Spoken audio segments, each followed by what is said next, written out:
আন্দোলন করতে হবে, সব মাঠে নামতে হবে, এই ভ্যাট ট্যাক্স সব প্রত্যাহার, নিত্য প্রয়োজনীয় জিনিসের দাম কমাতে হবে, প্রত্যেক মানুষের জীবনে নিরাপত্তা দিতে হবে, হামলা মামলা বন্ধ করতে হবে, মিথ্যা মামলা প্রত্যাহার করতে হবে, সব বন্দীদের মুক্তি দিতে হবে এবং ইউনুসকে পদত্যাগ করতে হবে, কারণ সে দেশ চালাতে ব্যর্থ।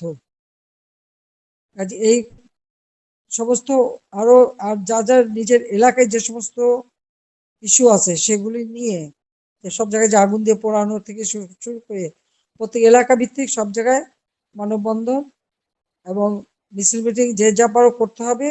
আর যদি রাস্তা নামতে না দেয় তাহলে হরতাল রেখে দেবা। যার যার এলাকায় যেখানে যেখানে সুবিধা হবে এই হরতাল ডিক্লারেশন দিয়ে দেবা।